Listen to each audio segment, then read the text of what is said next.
Hello, everyone. Hello. Thank you, guys. Thank you, guys, for tuning in.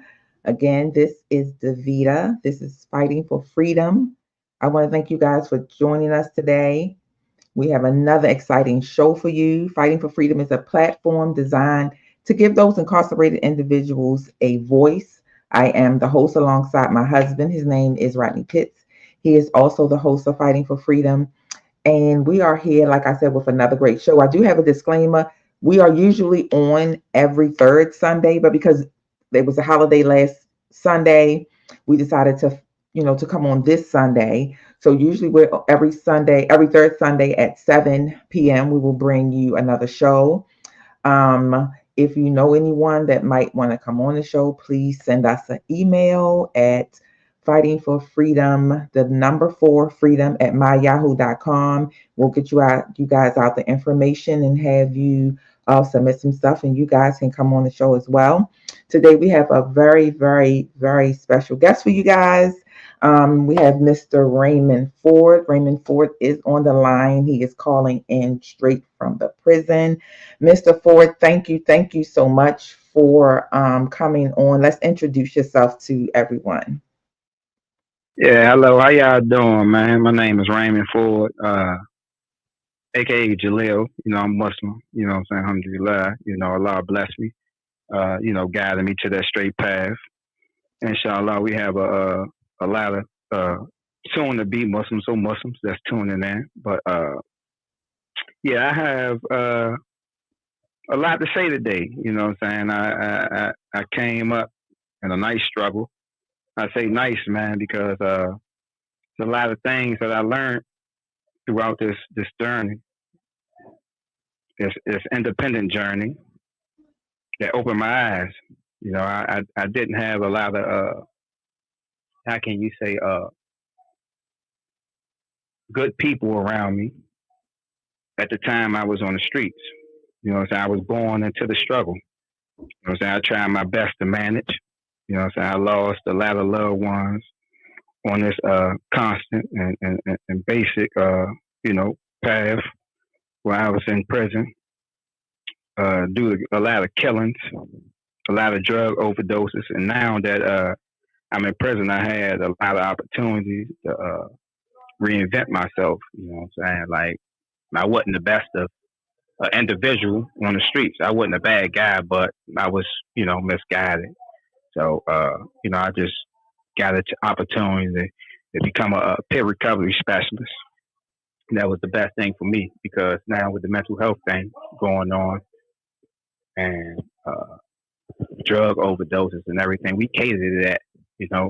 We help these people in the struggles because me, if I had someone to talk to at a younger age or when I was on the street, I don't believe my journey would be my journey. I have 215 years now, what I'm saying, for a robbery that I didn't commit that I'm fighting now to this day, but never here or there. Inshallah, that I give it back on my post. My direct was denied. And, just the fight continues. I'm going to say that the fight continues. But there's a lot of good brothers, good individuals, good people that I met in here. So I'm not mad at, even though it may sound crazy to a lot of people on the streets, I'm not mad that I came to prison. That's not what I'm mad about. I'm just mad that I didn't get a chance to fully be in my kid's life. I'm missing, even though I didn't want to touch this topic, you know what I'm saying? But, I have those that truly love me, hate me because they don't understand this situation. Right. You know what I'm saying? They don't understand that I just wasn't in the right space as far as mentally. I wasn't in the right space. I was suffering from a real illness from my heart. You know what I'm saying? Because I didn't understand that all people ain't for you, even though they claim they say I love you. You know what I'm saying? All areas that you hang in may not be good for you. even though there's a lot of smiles and cheers and bottles being popped when you come around. Mm. It ain't bad to go to school, or like my mother always say, Miss Ford, Lillian Ratcliffe, love her to death. She did it on her own all my life. My father got killed when I was 4. Mm. You know what I'm saying? And throughout there, we was living from house to house, and you had some messed up individuals that was back then I didn't understand, but touching you, violating you, and doing these type of Mm. things. Another topic I don't really want to touch them, but it's like there's no excuse. You know what I'm saying? Because like I say, this right here, I may have a lot of people gonna say a lot of bad things about, or was saying a lot of bad things about. You know what I'm saying? I may have did what you said I did, but I'm not who you say I am. You know, Right. Mm. so they a lot of people don't just understand that, they just judge you for what you may have been accused of, or what you may have used to been around or used to be doing. So I just want the people to understand, like, man, rehabilitated, and had the opportunity to really take advantage of these programs and things. And here, what I'm saying, and Islam is the main thing that truly saved me. What I'm saying, to put me on this correct path. So you know, Sorry, I dropped some. Okay. Can we back up just a little bit? So you say you got 200 and what, 15 years yes, man, for, 215. for a robbery that you didn't commit. So tell us where you from. Okay, so who you say, I understand you said you was raised by, your mom, she did it on her own, your father passed when you were 4, so where are you from? Where did you grow up?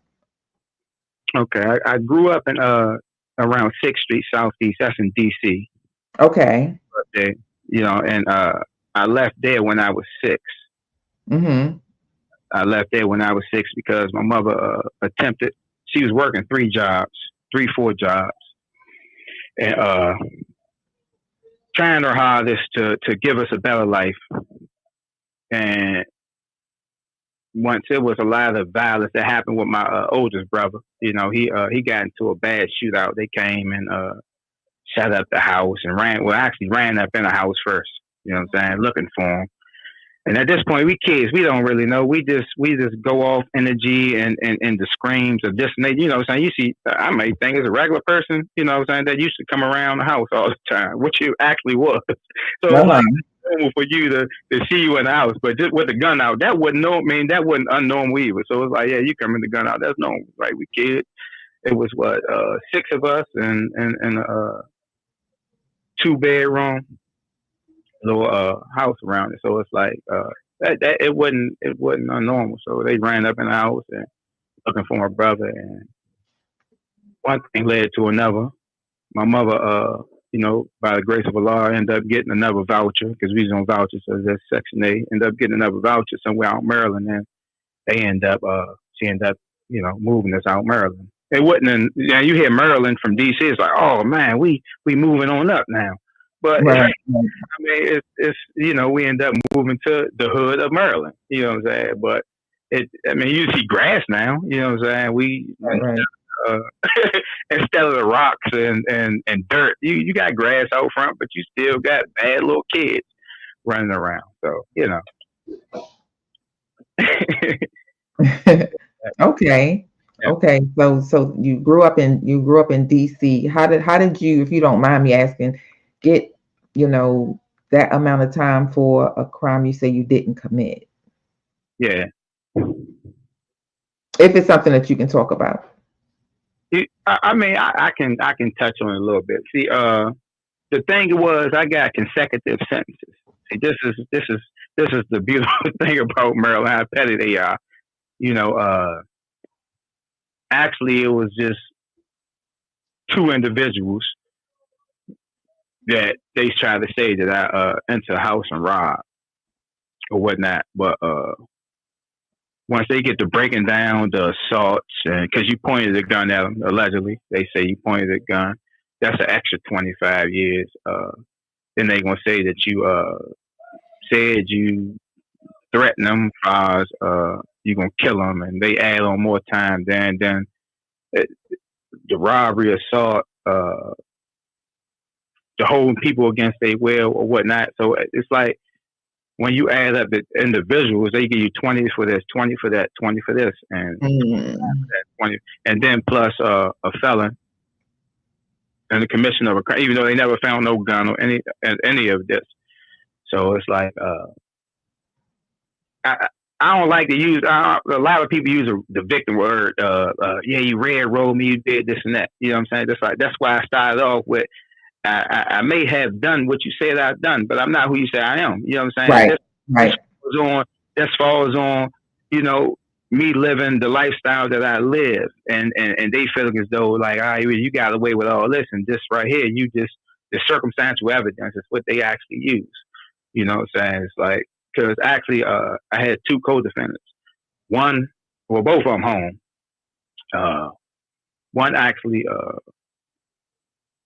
he admitted guilt. He took a cop. And this guy, this guy like 20 years older than me. Like they linked us together and said that this was my homeboy that I manipulated. I'm some type of mastermind or whatnot. To go in this, even though he never went on record to say any of this, but this is what they just drew up. Okay. You know what I'm saying? He got found on the scene. You know what I'm saying? He got found on the scene or whatnot, and the witness actually pointed him out. So even though I can talk about this part because the little guy that I deal with, I ended up buying some jury from him. You know, a little guy that stays around the way. My little guy. He ended up getting killed like 2-3 years ago. He ended up being around the city or something, got into it with, one of the guys. He took the stand, and I had two jailhouse witnesses that hopped on my case, guys I never knew. But this is what I'm just telling you because this is what they used to convict me, which I never even heard of. I never had a conversation with these people or nothing. Like and now with jails and prison, I'm pretty sure you never been, but in prison, this is a normal thing. You come in the cell, you come in here, it's like, hey, it's me. When I mean by this, me, your paperwork is on the table. I ain't got nothing to hide.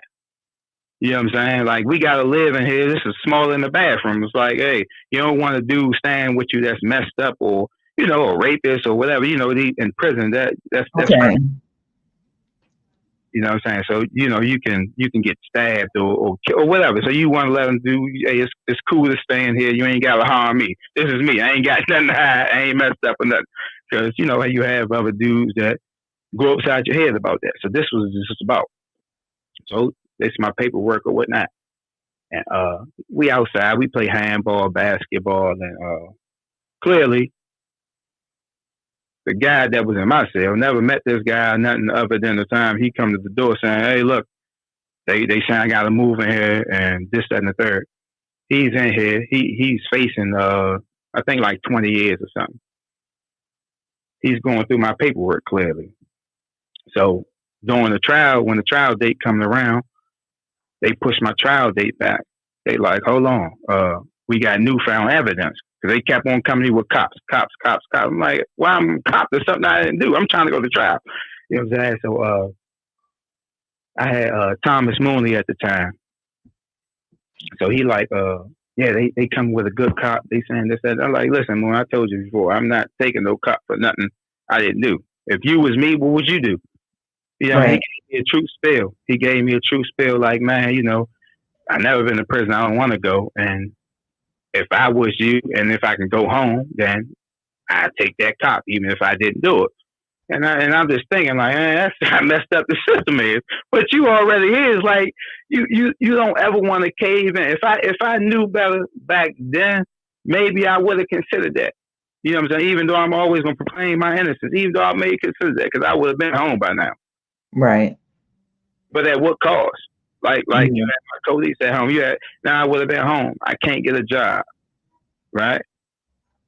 I can't get a job. Can't establish a business. I can't do anything but be a bum, or maybe pray that somebody drops some crumbs off a plate that I can scrape up. Meaning people continues to giving you handouts and handouts and handouts and handouts. That's all that's gonna come to until them people get tired. And then when they get tired, what you gonna do? Resort back to the penitentiary because half of us only got what maybe middle school educations, or even though alhamdulillah, I got to graduate. even though Right. I didn't graduate to my full potential. But I got my high school diploma. I wish I accomplished more, but I got that. But Right. I don't say that with a smile because I got that and I wasted that. I could have. There's a lot of people that was around me at that time that I thought was squares that was good, that was going to job corps and taking them trades or whatnot, and that's out there with with all types of businesses right now. You know, Right. living. But I didn't get that opportunity. I didn't take advantage of that opportunity.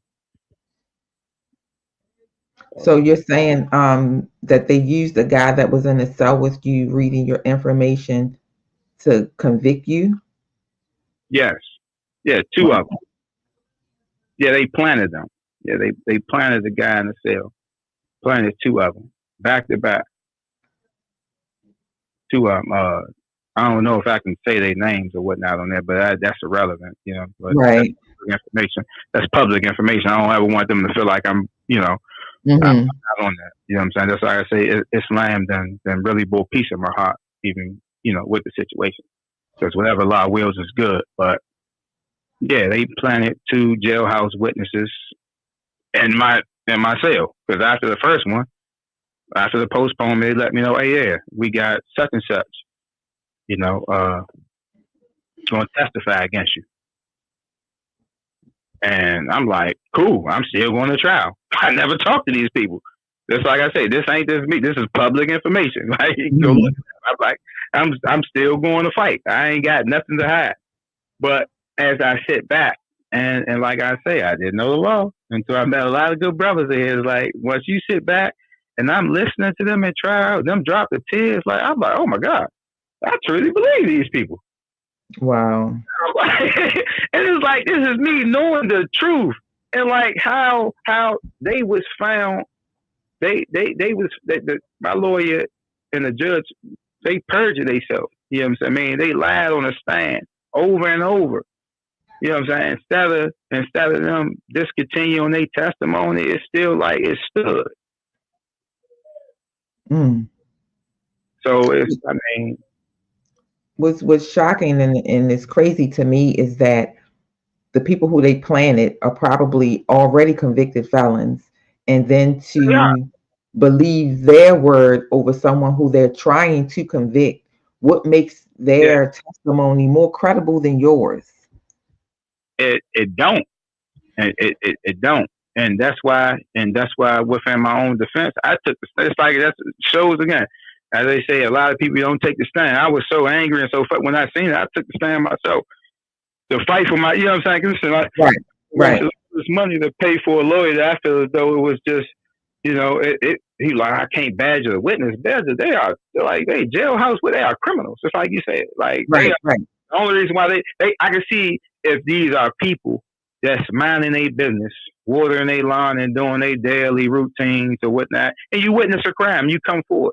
These are people that was faced with time they didn't want to do. One was faced with 20, and the other guy he had like a theft something. He was facing like 7 years or something. You know what I'm Mm. saying?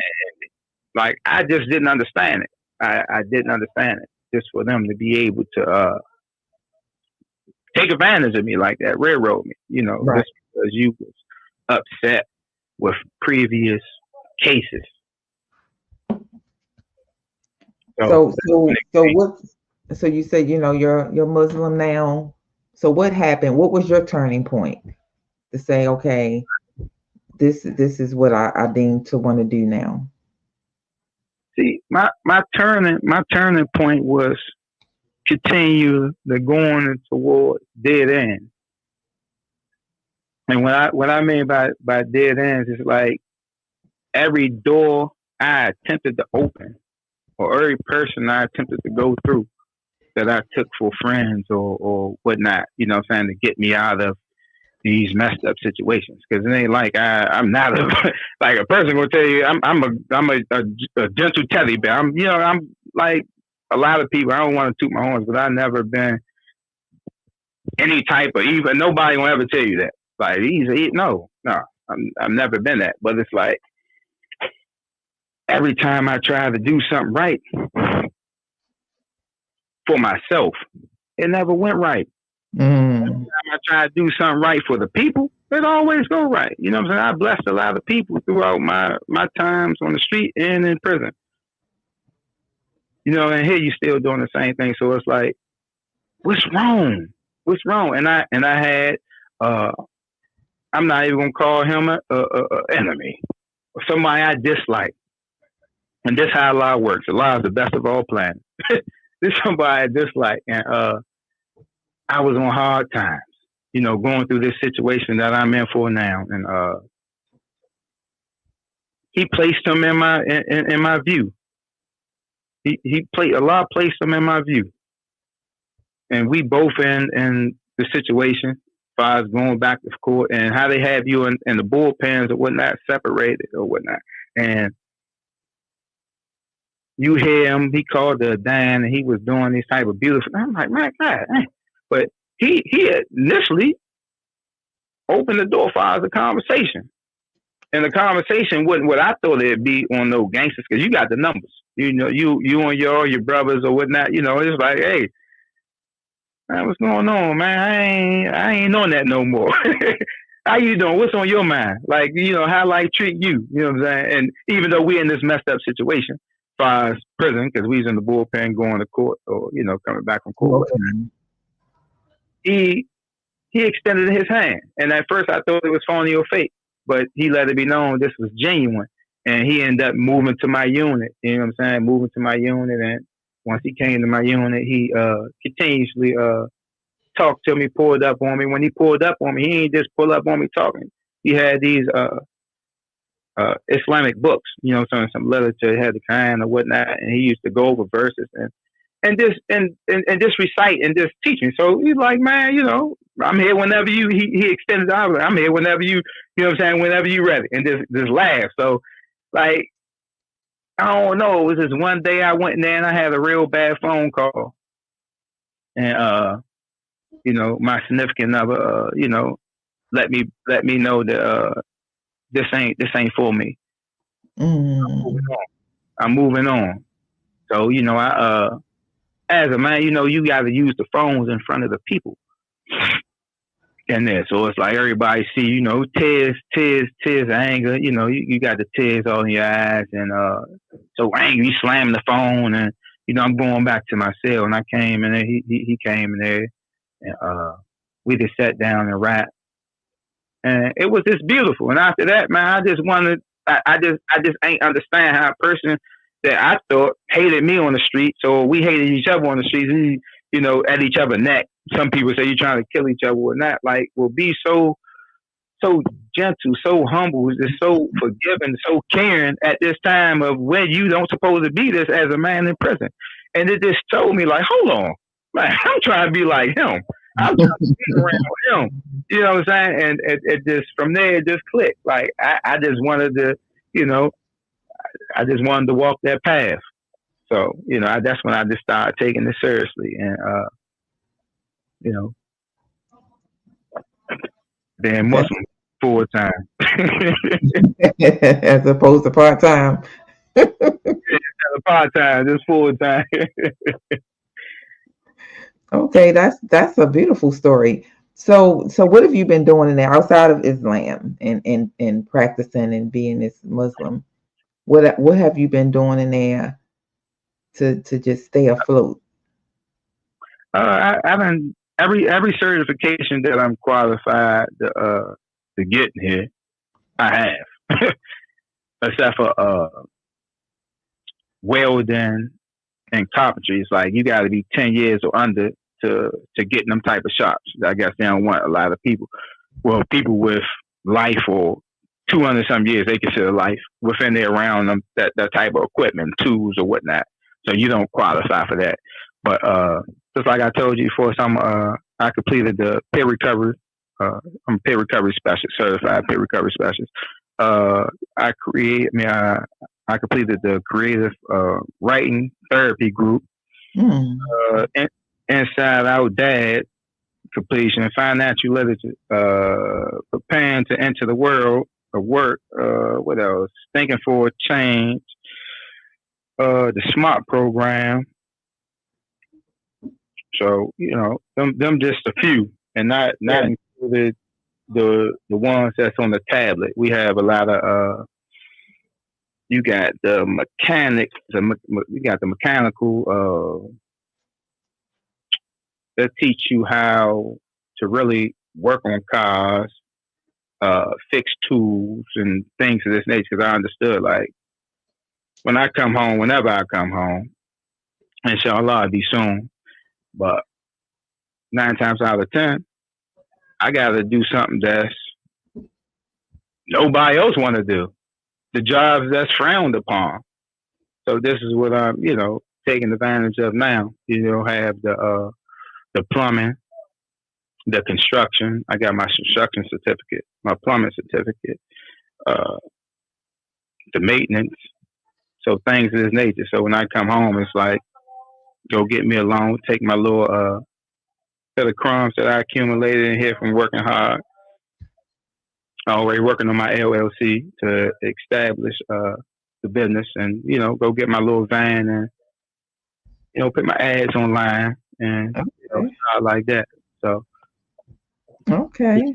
Okay. We're gonna take a break, and you call us back, and we're going to jump right back into this interview, everyone. We're going to take a break. We have a few credits to roll here, and we will be back with you guys shortly. Thank you once again for tuning in. Like, share, and subscribe.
I'm back. Okay, guys, we're back. We back now, Jai. Thank you guys for returning. This is Davida. Thank you guys for coming back, joining the show. This is Fighting for Freedom. And we have Jalil. He likes to be called Jalil. He is our guest for today. We were taking a break. Thank you for rejoining us. Yeah. Jalil, you there? Yeah, I'm there. Okay, so he's back. I don't see it. You there, Ja? There we go. And we were just talking with Jalil about, his time in prison, the things he's been able to accomplish since he's been there, the robbery, non-robbery that got him sentenced to over 200 years in prison, which I think is just crazy. And we appreciate your time. We appreciate you for coming on. So you were speaking about all of the things that you have accomplished so far in there and what you have been managed to do under those type of conditions. I can only imagine, like you said, I've never been to prison. So your support system, I heard you speak about your mom, and hopefully she's still there and she has your back, and I guess you have your brothers in there. Who else is your support system outside of that? My brothers, Okay. Muslim brothers. I have a lot of good Muslim brothers that I ran across throughout my 12 and a half years I've been in prison. It's like a beautiful thing. People that you never seen, never heard of, never met, never thought you would meet, and genuinely, like, feast to be alive. You know what I'm saying? For the sake of Allah, like, they got your best interest. As far as like beating down the doors for attorneys, going to fax off papers or just print off papers, or just doing the basic things that you may need in here, or just even answering the phone and just sending pictures. You know what I'm saying? Or keep you updated on, like, new cases that may have came. Because if you one thing you gotta understand about prison, a lot of people like, hey man, what are you doing? Why ain't you do this? Why you ain't do that? As far as law libraries or things of this nature, we locked down 23 hours a day. You may come out for a 15-minute shower. You may even get a 45-minute rest sometimes, and that ain't even guaranteed. So this is like every other day they may do these things, but some days it just may be 15-minute shower and that's it. So like the things that they may have online, oh they got this, they got that. Why you ain't do this? Why you ain't do that? They this is a money grab. One thing you gotta understand about prison is a money grab. They have these things available for you, but they not for you because you can't put in a request. That's what they gotta do. They say put in a request for a case, but they may not ever get back to you. Right. You know what I'm saying? Or they may tell you to go and go look this up, and it's like you never outside the cell. So it's like, and then they bad with their communication skills. So it'd be like, uh, this they may offer this one day, once out of the month, the law library. Maybe it just may pop up. Just say hypothetically, like it may pop up, but they don't let you know. Like they'll never say anything because if you don't know, you're gonna miss it. But there's a lot of things that they just disregard or take for granted. Like we're not human. They don't view us as human. And I have a lot of people a lot of brothers that was in here understand that. And so that's why I say they the biggest support system because they take advantage of some opportunities that they seen that we didn't get, and they gonna do them basic and small things may be nothing to y'all out there in the real world. Like it's a lot, you know what I'm saying? This send us some type of thing. So my mother, my brothers, my sisters, love them to death. Uh, my real my not I ain't gonna say my real brothers because my Muslim brothers is my real brothers, but I have brothers out there that's they brothers. Right. You know, Right. they just know, yeah, you all right. You can handle it. You can take it, and that hurt a lot. You know what I'm saying? For me, Right. in general, Mm-hmm. you know what I'm saying? It's like you view us as strong individuals, which may be true. You been in prison that long, but guess what? My mind get weak too, and Yeah. our iman fluctuates. Like it go up and down. Like I may be beautiful or may be good and good spirits all month. And then maybe that day I may get some bad news. Like I was Mm-hmm. dealing with, some serious things with my mother. You know what I'm saying? Whatnot. Like I ain't know. Like this is my heart. This is my baby. You know what I'm saying? All of my babies, but Mm-hmm. even the little spoiled rug rats that hate me to this day. You know what I'm saying? Because they don't Right. have no understanding of what's going on. It's like if I didn't just neglect you, you know, Right. tell you gave up and all, but it's like that's a story for another day. But it it just be hard. And people don't understand that. It's like it's real hard to do this, to wake up every day and to face this. And the first thing Mm-hmm. they say is, "Hey, this is a place to rehabilitate you." No, it's not. This is not that type of place. If you don't have Right. that drive, you ain't got that ambition. Ain't nothing gonna happen for you in here. You just gonna dwindle away and disappear. What them people want you to do, they give you Xboxes, they give you PlayStations, give you TVs, they even give you this daggone iPad that you can that you can do everything other than go home, watch your movies, play your games, you know what I'm saying? Do all this other crazy stuff. So they do everything to keep you here. And that's why I say like my brothers, like I respect them, the ones that's transitioned out and went home. So they understand Mm-hmm. that they continue to reach back and keep you motivated and keep you in Yeah. with the goal. The goal is to get home, so they keep you in tune with that. So Well, I heard you say, hopefully, you'll be out of there soon. What are you doing, if anything, to fight this sentence, to fight your case? see, I we got my post now. You know what I'm saying? Now I'm and plus they just passed the second look at. You know, Yeah, they did. They did.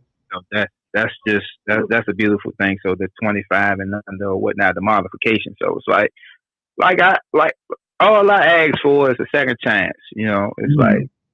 a lot of people just look at you as you the worst of the worst. See, the thing is, for me to you, not you individual, but the people out Right. there, you know, even the judges and prosecutors, like you ain't get caught yet. You know what I'm saying? Hmm. Like you ain't get locked up for something that you ain't do yet, or your peoples, or your family, your sons, or whatnot. You know, it's a lot of people drink and drive. A lot of people toot their little weed here and there. You know what I'm Hmm. saying? A lot of people underpay for something that they know they supposed to pay the exact for and just leave out the Right. or whatnot. You know what I'm saying? It's a lot of crimes that have been broken. You may look at them, they minor, or they may be a major crime. You know what I'm saying? But we all human, and I believe we all deserve a second chance. You know what I'm saying? Like, and that's all I asked for. I didn't ask for you to, hey, just exonerate me and let me out the door free. Hey, cool. I don't, you know what I'm saying? Like this right here is the best thing as far as my journey and my path and my peers I was around. It was the best thing for me. Like everybody else, you may pay to go to college. I'm paying with my life right now, but Right. I'm here talking to you. The path I was on, I may didn't get a chance to have this conversation. The friends I was hanging around, I may didn't get a chance. Like this is the reality of it. You know what I'm saying? Like I was a good kid, but this ain't know how to say no. You know what I'm saying? When I was around the Hmm. wrong group of people, wrong group of individuals, you know what I'm saying? That was my weakness. But Islam took that weakness away. You know what I'm saying? Hmm. Guided me to that straight path. So it's like, I ain't afraid to say no. I ain't afraid to look like a square now. You know what I'm saying? Like, I have Hmm. a story to tell. And I really want to just like give back. You know what I'm saying? If I give back through my story and really like motivating the youth, because we have nobody out there now. Like, the youth is teaching the youth. Like, they Hmm. misguiding the youth. You know what I'm saying? The old heads, when I was home, they manipulated and tricked me to something that I thought was love or cool or whatnot. Well, cool, you got me. That's on me. You know what I'm saying? Like I eat that first one. That's on me. I ain't know no better. And I was afraid to ask, is this right or this wrong? You know, I Right. ain't know. I just wanted to be a big boy. Like I'm hanging around all old dudes. I just wanted to be a big boy. But they was just using me to benefit them. They ain't care nothing about me. And as you go to prison and you get around genuine men that may not have this opportunity that I had, this second chance. You know what I'm saying? They got triple life sentences, double life sentences, and all this crazy stuff with no chance of parole. You know, it's just it hurt because these are good men. Like when I say by good men, they are reformed men. There's a lot of men that wouldn't even take the opportunity to do the basic things, the basic needs you need to take to get out of prison. Right. Ain't doing nothing. But these are the men that you look at as the scum of the earth that's doing everything, fighting through every barrier to get rehabilitated. Because don't think you gonna come to prison, they gonna pick no, they ain't gonna do nothing for you. You gotta fight for all this type of thing. They filing lawsuits or whatnot. So it's like to see that drive, to see that ambition. I'm like, I was tricked. I thought all the chains, the jury, and the big cars, the nice bride. I thought you was the cool guys. You know, Right. like these are the ones. They show it. They teach you. They smile. Hey man, pick up a book, man. Learn this and learn that. So these are the men that I got to be around. That's why I say I'm not. I'm mad, but I'm not upset. Like this, I Hmm. believe this genuinely saved my life. They ain't Right. teach me how to break law 10 times better for you. Won't come to jail. No, they hey listen. Right here, right now, I can't speak for every other person, but here around these, I'm talking about the Muslim men. You know what I'm saying? Hmm. Muslim community, they teach you, nah, that ain't what we doing. Look, you want to better yourself? Got our own personal classes. Hey, come on, Charlie, sit right here, grab your book.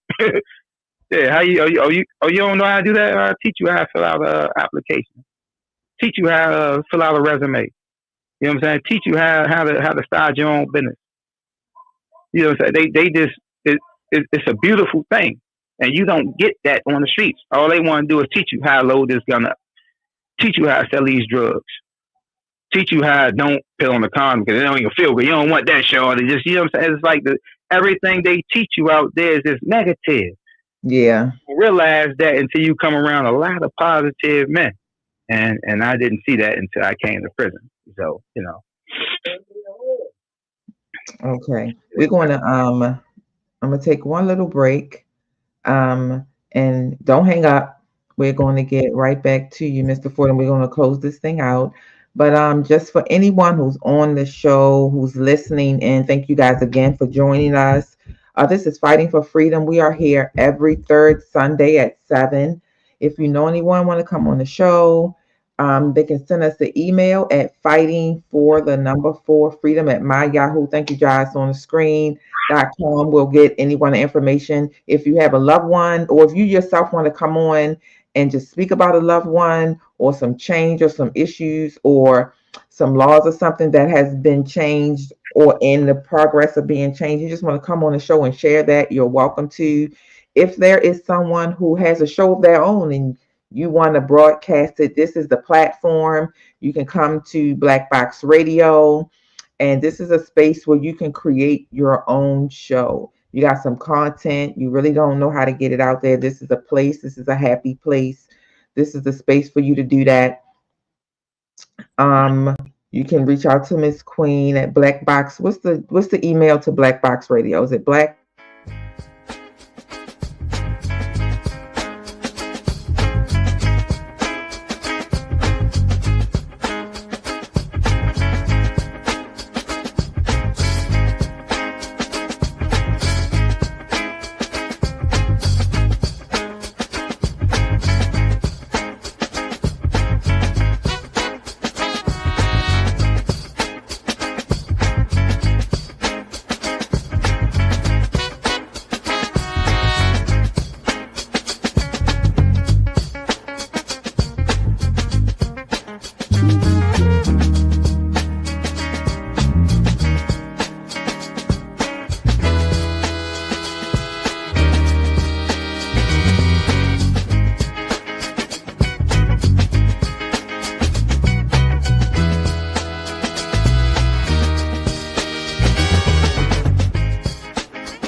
Welcome back. Welcome back. Welcome back, Mr. Ford Jalil. Thank you. Thank Hello, you hello. for being on for us. We appreciate it. Thank you guys for coming back and joining us. So this is the home stretch. We're gonna take it home. Do you have anybody you want to shout out to, Mr. Jalil? Oh man, yeah, my mother, Hey, want to mother. shout out the Queen. Yeah, I want to shout out the Queen, man, Miss Ford, man, Lillian Redcliffe, man. Shout out my Queen. That's my baby, man, and like I say, my sisters, my brothers. Uh, definitely want to, definitely most important, want to shout out Aisha Brave, for what I'm saying, for her and Lamar Evans for believing in the second chance act. What I'm saying, definitely want to shout out them. That's important. You have my wife. All right. Uh, Shout out her, the little Brett kids. Want to shout out them. You want and everybody that ever crossed my path, man. That